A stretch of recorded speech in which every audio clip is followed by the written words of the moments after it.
sa bawat Pilipino at magbibigay ng tamang impormasyon para sa tahimik at maayos na Pilipinas. Police News Network, alagad ng batas, tagapagtaguyod ng balitang pulis, sandigan ng mamamayan, patnubay ng katotohanan. La Campo Crame, maghahatid ng pinakahuling kaganapan at nagbabagang balita. Ito ang PNN Police News Network. At ngayon, ang inyong mga tagapagbalita. Magandang araw, bagong Pilipinas. Ako ang inyong alagad ng batas, tagataguyod ng Balitang Pulis, Patrolman Regan Robles mula sa PNP Aviation Security Group, at ngayong araw ng Miyerkules, makakasama natin muli bilang special guest co-host si Miss Jehaini Jaira Hernandez, ang ating former Miss Teen International Grand Winner and Sparkle GMA 7 Artist 2023. Magandang umaga po sa iyo, ma'am. Magandang umaga po at magandang umaga sa ating mga manonood ngayon. Huwag po nating kalimutan i-like, i-follow at i-subscribe ang page ng Philippine National Police, Police Community Affairs and Development Group, PIGACHI Tagapag-Ugnay at Police News Network. Kami po ay maghahatid sa inyo ng tamang balita, kwento ng pulis at serbisyo para sa mamamayan. At ito ang PNP News Online. Ang pangunahing balita ng Police News Network, alagad ng batas, tagataguyod ng Balitang Pulis.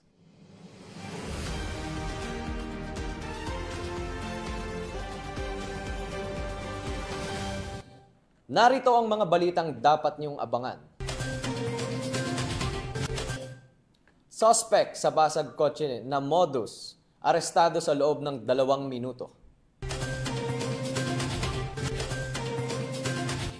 Menor de edad na nagtangkang tumakas sa checkpoint sa Cebu, nahulihan ng baril. At mag-asawang wanted sa kasong estafa, timbog sa Parañaque City.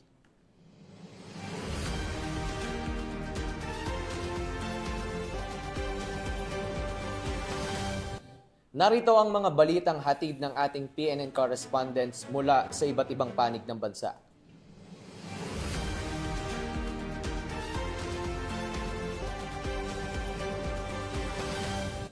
Simulan natin ang balita mula sa bahagi ng Luzon.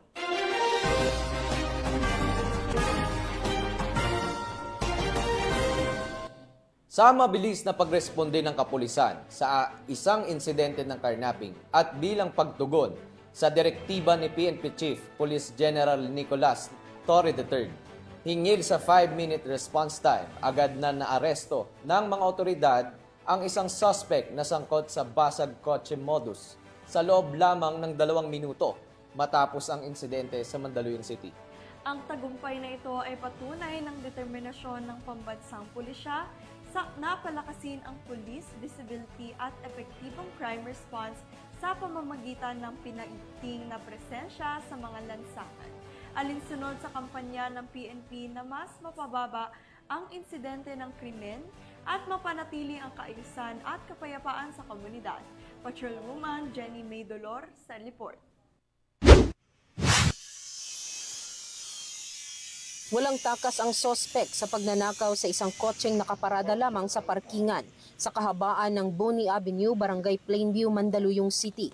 Binasag ng sospek ang bintana ng kotse gamit ang bato at kinuha ang mga kagamitan na nasa loob. Isang saksi ang agad na nag-report sa insidente kasama ang pagkakakilanlan ng sospek, na agad namang narespondihan ng mga tauhan ng SWAT mula sa Mandaluyong City Police Station na nasa routine patrol sa nasabing lugar bilang bahagi ng pinalakas na visibility ng pulisya ng EPD at ang 5 minutes response time na ipinapatupad ng PNP para sa mabilis at epektibong tulong ng pulisya. Agad na kumilos ang mga kapulisan na nagresulta sa pagkakaaresto ng sospek na kinilalang si alias Lex, 43 anyos, residente ng Barangay Mauway, Mandaluyong City. Nabawi naman ang mga ninakaw na kagamitan. Agad pinagbigay alam ng kapulisan sa may-ari ng kotse ang pangyayari. Very na-appreciate ko po sobra yung pabilis na pag-action ng mga pulis. Kasi talagang hinanap nila ako kasi wala ako dun sa area nung pinangyari. So, ayun nga, talagang tinutuwa naman nila. At Matapos basahan ng kanyang karapatan, ang sospek ay kasalukuyang nasa kustodiya ng Mandaluyong Custodial Facility at nahaharap sa kasong theft. Ang maagap na pag-report at malasakit ng mamamayan ay isang malaking tulong sa tagumpay ng operasyong ito. Ang patuloy na pagsuporta ng mamamayan at pakikiisa sa magagandang programa ng PNP ay magbibigay ng mas ligtas at payapang komunidad para sa lahat. Mula dito sa Eastern Police District, ako po ang inyong PNN correspondent, Patrolwoman Jenny Midolor, alagad ng batas, tagataguyod ng Balitang Pulis. Maraming salamat, Patrolwoman Dolor. Arestado ng mga otoridad ang mag-asawang kabilang sa listahan ng most wanted person sa Parañaque City sa bisa ng warrant of arrest na isinilbi ng pulisya kaugnay sa kasong estafa. Magbabalita dyan si Patrolwoman Reyna Joyce Dalire. Arestado na ang mag-asawang pinaghahanap ng mga otoridad sa Parañaque City dahil sa kasong panloloko o estafa. Nahuli sila noong umaga nitong nakaraang linggo lamang sa Dr. Abel Santos Avenue, lungsod ng Parañaque. Kinilala ang mga sospek na sina alias Ryan, 42 years old, top 7 most wanted person, at ang kanyang asawa na si alias Maureen, 31 years old, at top 8 naman sa naturang listahan para sa buwan ng Hunyo. Ang mag-asawa ay nahaharap sa kasong estafa o panloloko na inilabas ng RTC Branch 231 Pasay City matapos umanong lokohin ang kanilang mga kliyente. Dahil dito, nagsampa ng kaso ang mga nabiktima. Wala ring inirerekomendang piyensa para sa kanilang pansamantalang kalayaan. Ayon sa inilabas na warrant of arrest, 7 silang pinaghahanap ng batas. Nahuli na ang 2 at kasalukuyang hinahanap pa ang 5 pang natitira. Sa ngayon, nasa kustodiya na ng Parañaque Police ang mag-asawa habang inaayos pa ang pagbabalik ng kanilang warrant sa korte. Ayon sa Southern Police District, ang mabilis na operasyon ay patunay na seryoso ang pulisya sa paghuli sa may mga kaso. Ipinapaalala rin nila ang mga sangkot sa panuloko na hindi sila makakatakas sa batas at mas makakabuting sumuko na bago pa sila maaresto. Mula dito sa Southern Police District, ako ang inyong PNN correspondent, Patrolwoman Reyna Joyce Dalire, alagad ng batas, tagataguyod ng Balitang Pulis. Maraming salamat, Patrolwoman Dalire. Tinatayang 1.2 milyong pisong halaga ng tanim na marijuana ang tinupok ng mga operatiba sa tuloy-tuloy na isinasagawang marijuana eradication sa bayan ng Kibungan, Benguet. Ang detalye ng balita mula kay Patrolwoman Ronalyn Layaw. Patuloy na papaitin ng kapulisan kontra ilegal na droga. Tinatayang 600,000 halaga ng fully grown marijuana plants ang nadiskubre ng mga otoridad sa isinagawang marijuana eradication sa barangay Lukong, Tinglayan, Kalinga nito lamang ika-15 ng Hunyo 2025. Matagumpay ang nasabing eradikasyon dahil sa pagtutulungan ng mga operatiba sa pangunguna ng mga tauhan ng Tinglayan Municipal Police Station, Drug Enforcement Unit, Police Intervention Unit, Kalinga PPO, 153rd MC, Regional Mobile Force Battalion 15, 1st and 2nd Kalinga PMFC. Ayon kay Police Colonel James D. Mangili, Provincial Director ng Kalinga PPO, nagresulta ang operasyon sa pagkakadiskubre ng 3,000 piraso ng fully grown marijuana plants sa isang communal forest na tinatayang may lawak na 300 square meters at may standard truck price na 600,000 pesos. Bagamat walang nahuling cultivator, binunot at sinunod ng mga operatiba ang mga pinagbabawal na tanim sa mismong lugar pagkatapos ng pagdokumento at pagkuha ng sapat na sample upang isumite sa Kalinga Provincial Forensic Unit para sa karagdagang pagsusuri. Ang matagumpay na operasyon ay patunay lamang na pambansang pulisya ay kaisa sa pagpapaiting ng kampanya kontra ilegal na droga bilang pagsuporta sa atikain ng kasalukuyang administrasyon tungo sa isang bagong Pilipinas. Mula dito sa Baguio City, ako po inyong PNN correspondent, Patrolwoman Layaw, alagad ng batas, tagataguyod ng Balitang Pulis. Maraming salamat, Patrolwoman Layaw. Timbog ang nakatalang top 4 most wanted person sa bayan ng mga Tarem, Pangasinan matapos itong mahuli ng mga operatiba ng pulisya dahil sa kaso nitong karnaping. Ang report mula kay Police Corporal Rafi Veloria. Napasakamay na ng mga otoridad ang kinikilalang top 4 most wanted person sa bayan ng mga Tarem, Pangasinan. Dakong 10:00 ng umaga nito lamang 16 ng Hunyo taong kasalukuyan.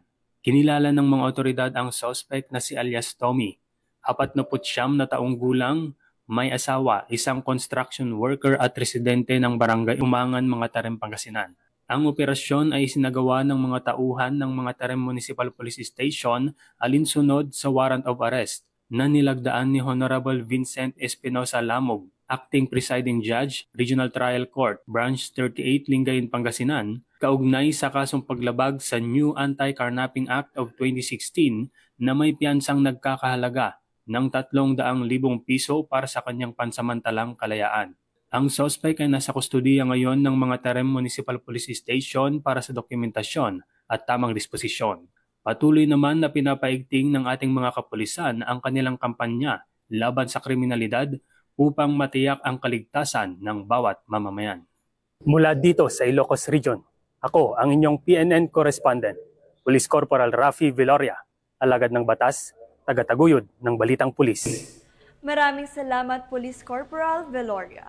Bilang bahagi ng patuloy na pagpapaigting ng kampanya ng pulisya kontra iligal na droga, nasa kote ang isang suspect sa isinasagawang bypass operation ng Nueva Ecija PNP. Matapos mahulihan ng mahigit 400,000 pisong halaga ng iligal na droga. Patrolwoman Lixen Ray Saweran sa report.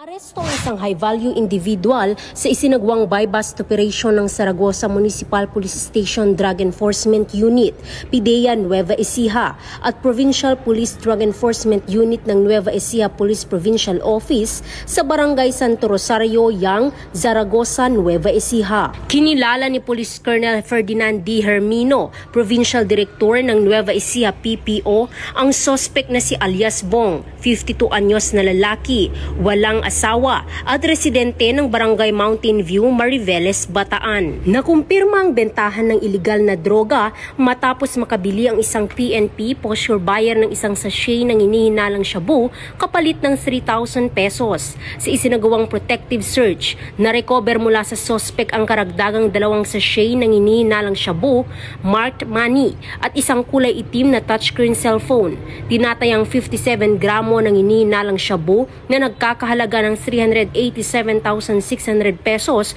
ang kabuuang nasamsam sa operasyon. Dinala na sa impila ng Zaragoza Police Station ang suspect at mga nakumpiskang ebidensya para sa kaukulang dokumentasyon at disposisyon at sasampahan ng kasong paglabag sa Republic Act 9165 o ang Comprehensive Dangerous Drugs Act of 2002. Patuloy ang panawagan ng kapulisan ng Gitnang Luzon sa ilalim ng pamumuno ni Police Brigadier General Ginnes Fajardo, Regional Director ng Police Regional Office 3, sa publiko na makiisa sa pagsugpo sa kriminalidad upang mapanatili ang kapayapaan at kaligtasan sa buong rehiyon.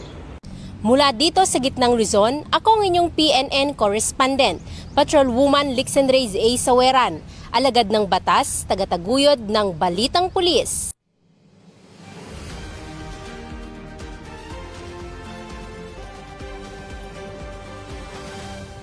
Tunghayan naman natin ang mga balita mula sa Visayas.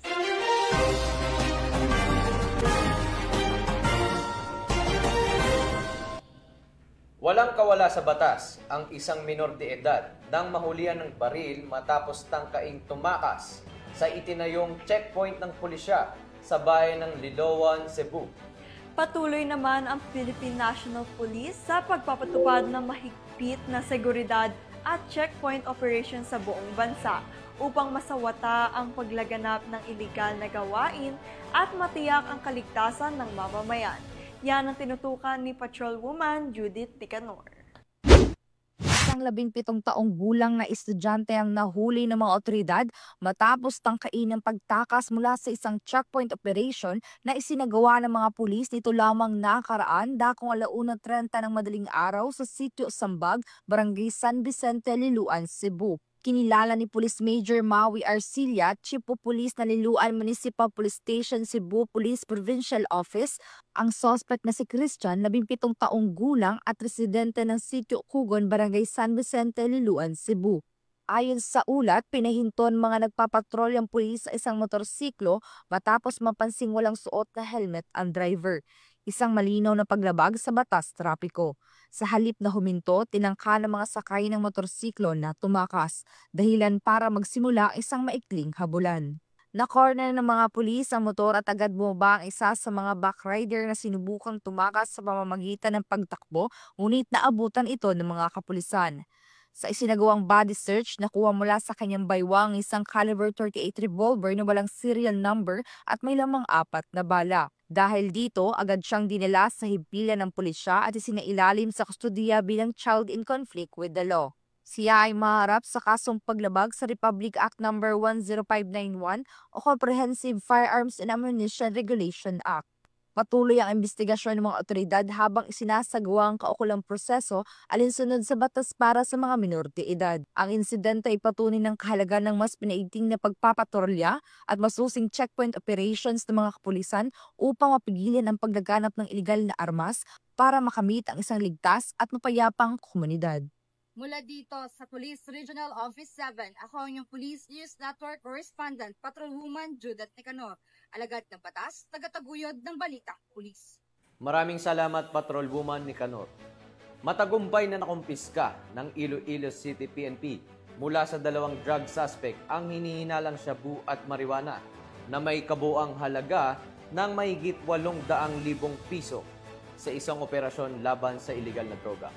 Nakaibalita dyan, si Patrolwoman Lynette Sablon.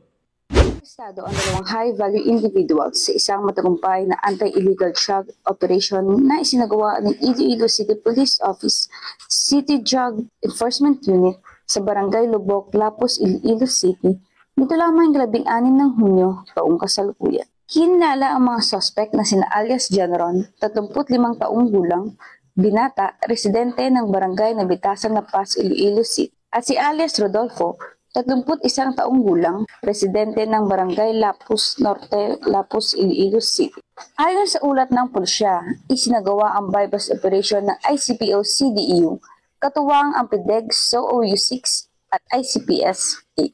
Sa isinagawang operasyon, nasabat mula sa mga suspect ang humigit kumulang 125 gramo na inhinalang shabu na may street value na tinatayang 850,000 pesos. At humigit kumulang 20 gramo ng inihinalang tuyong dahon ng marijuana na may estimated standard drug price na 2,400 pesos. Bukod pa rito, nakumpiska rin ang isang sachet ng inihinalang shabu, nagsilbing buy-bust item, 4 pang sachet ng suspected shabu sa pagmamay-ari ng suspect, 4 na knot-tied plastic sachet ng inihinalang shabu, isang self-sealing plastic sachet ng inihinalang tuyong dahon ng marijuana, at 8,000 pesos ng marked money, at ilang pang non-drug items. Ang mga nakumpiskang ebidensya ay isaalalim sa pagsusuri at ito-turnover sa Regional Forensic Unit 6. Samantala, ang 2 suspect ay nasa kustudiya ngayon ng Iloilo City Police Station 10 para sa kaukulang dokumentasyon habang inihahanda ang mga kasong isasampa laban sa kanila. Ang matagumpay na operasyon ito ay bahagi ng pinaigting ng kampanya ng PNP laban sa iligal na droga sa rehiyon. Patunay ito ng determinasyon ng pambansang pulisya ng Pilipinas sa pagpuksa sa iligal na droga tungo sa isang ligtas at mas mapayapang pamayanan. Mula rito sa Western Visayas, ako ang inyong PNN correspondent, Patrolwoman Lynette Sablon, alagad ng batas sa tagataguyod ng Balitang Pulis.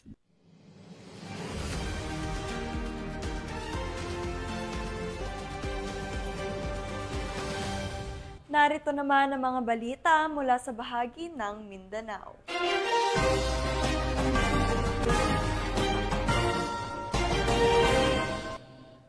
Isang lalaki ang arestado sa Barangay Aguada, Osamis City sa isinagawang entrapment operation ng Regional Anti-Cybercrime Unit 10 dahil sa pagbabantang ipakakalat ang mga sensitibong larawan at video ng kanyang dating kasintahan sa social media. Muling nagpapaalala ang PNP sa publiko na maging maingat sa pagbabahagi ng pribadong impormasyon at larawan upang maiwasan ang pagkakasangkot sa ganitong uri ng krimen. Nakabalita dyan si Patrolwoman Mary Grace Artizuela. Isang 27 anyos na lalaki ang naaresto matapos pagbantaan ng kanyang dating kasintahan na ikakalat ang mga sensitibong larawan at video nito kapalit ng halagang 40,000 piso. isinagawa ang entrapment operation ng mga tauhan ng Lanao del Norte Provincial Cyber Response Team ng Rakuten, katuwang ang Osamis City Police Station sa Barangay Aguada, Osamis City. Naaresto sa operasyon ang suspect na kinilalang si alias Nick. Nahaharap ngayon ito sa mga kasong grave threats at robbery with violence against or intimidation of persons. Siya ay nasa kustudiya na ng Osamis City Police Station para sa dokumentasyon at paghahanda sa isasagawang inquest proceedings. Isang lalaki ang inaresto sa isinagawang entrapment operation ng Lanao del Norte Provincial Cyber Response Team, Regional Anti-Cybercrime Unit 10 ng Anti-Cybercrime Group sa Osamis City, Misamis Occidental sa pananakot na ikakalat ang mga sensitibong imahe at video ng babaeng biktima